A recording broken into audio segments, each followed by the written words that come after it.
cause? North American Bird Watchers Association. It looks like it. Who'd you vote for? This is where we heard that the right is that way, alt-right, neo-Nazis, so we don't know if they're marching to where they are or not. Let's get out of the way here. Let's get out of the way.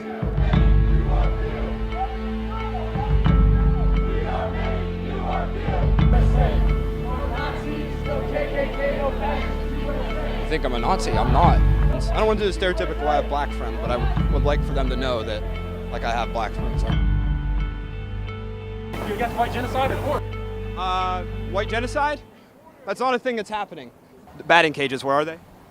Do what? Who are you? Huh? Who are you? Who are you? Got him. A sign of solidarity right there. Look at that. Look at that. Look. Freeze. Slow motion that right there. Look at that. There we go.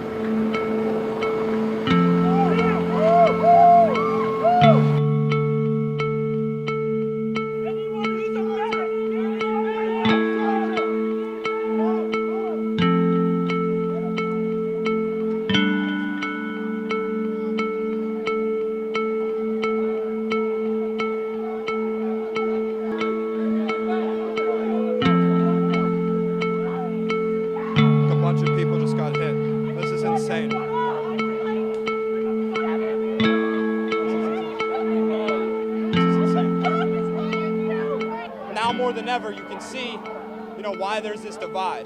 Who did? Huh? It was, I don't know. I think it was the left. Some people got hit from there. On their side? Yeah. No. You're happy about that? Well, they deserve it. They deserve to die? No, absolutely. You just said they deserve to die.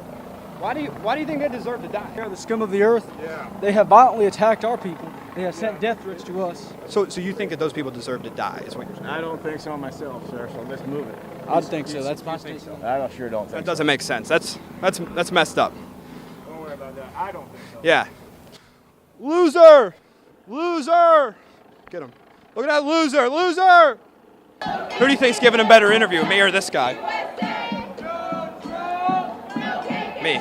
Richard Spencer on this one. White supremacy would dictate that I want to rule over other races or that I want to, supreme over other races. I don't want to do that. Really, why I'm here is to give whites a voice. Our president is white. Majority, 80% of the Senate, House of Representatives, their staff is white. So how is it that whites don't have a voice? Black families, especially with kids, take up the majority of social services and welfare. No, that's not a true statistic. On average, more wars than I can count. They built. I mean, black people were involved. Black people were involved in those wars. They were 10% of the population. We did the majority. Well, you just said there's a disproportionate amount of black people in our society, so 10% amount is representative of what they represent as far as the population goes. It's our country. It's white people's country? It is. We conquered it. I don't want to hear anything about the Native Americans. We conquered them. This is ours now. We're not trying to kick anyone out, though. You don't need to kick anyone out, but if you're taking away their voice, if a black person were to walk around today, they would have to constantly look over their shoulders because they're black. You had to look over your shoulder because you feel like you're representing something that provides tension. I would say that's the biggest difference between black people and white people and why things aren't equal today. Say this is a little politically incorrect. Yes. Race matters. Race is real. IQ is real. The reason that you think blacks are oppressed, well, they have lower IQ on average. They engage in generally less successful behavior. And I'm not saying whites are the best. Asians have a higher IQ than whites. I guess what I'd say is you know that race isn't genetic. There's not like a race chromosome. Yes, there is. No, there isn't. What to you does IQ measure? I've never heard anyone talk about an IQ test before as a measure of anything. Right, and don't get me wrong, there's people with very high IQs who waste their potential. I consider myself one of those people because I was lazy in high school, didn't get into college, and here I am working entry-level jobs. You said that your IQ is in the 99th percentile, but you're working entry-level jobs. There are African Americans in our society today that are millionaires, that are running big companies, that are lawyers. The argument you guys are making, this is our country.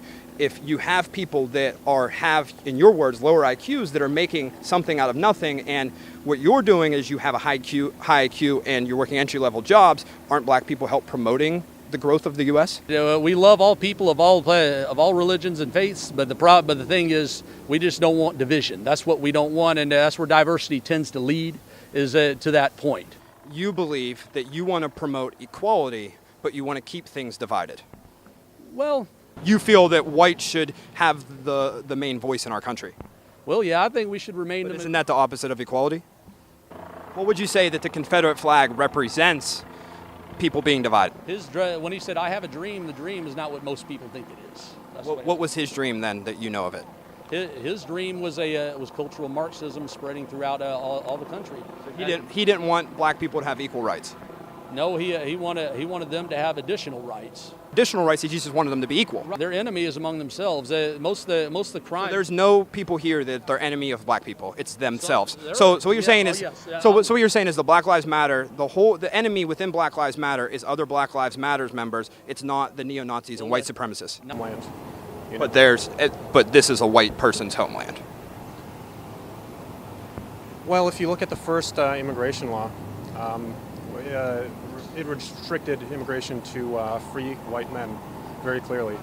I think that was drafted sometime, in the late 1700s, maybe 1791. So you're saying we should follow the laws of the 1700s? I'm not from Charlottesville. I came down from Alexandria. I feel that if white people don't come out and say this is unacceptable to us, we can be seen as giving credence to the idea with our silence that we are somehow okay with it. I'm not okay with it. None of us should be okay with it. What's your title? President of Black Lives Matter, New York. They're able to say to themselves, hey, I'm not doing something so bad because I'm not being racist. But if you get to the core beliefs of things, it is racism. It's all racism. You don't believe in black people, but you're a fan of the NFL. How's that? Do you not cheer when a black person gets an end zone? Because white people really aren't scoring. You kind of just talk about the hypocrisy behind their stance. God is on the side of the oppressed. Moses led the slaves out of Egypt. You can't be a Christian and allow your brothers and sisters, regardless of their color, their pigment, their melanin, you can't allow them to starve. You can't allow them to live without health care. Is white silence racism? White silence equals violence. I think what's important is to realize what happened here today. It's an act of terrorism. I think it's important that from here we move on in a way that we support one another, in a way where we stop being silent about things. We don't enable racist, ignorant behavior. Make these people feel uncomfortable with stating their ignorance. Make them feel uncomfortable with being overtly racist. Like, it should be embarrassing. It's just losers that are afraid of, in a way, competition. Like, they feel like their lives are very insignificant. No one is fighting to take away my voice or take away any of my rights. The neo-Nazis, white supremacists, they're fighting to take away their rights, fighting to take away their voice. I think it's important to know the distinction there. It hurts the argument. It just goes to show, the landscape of our society today, the type of environment that has been promoted and allowed. And if you're not doing something to stand up against it, then you are in fact enabling it. White people have the accessibility and the voice to be able to get the attention and have the power to actually make a real change. In order for us to stand together and make a real difference, we have to do more.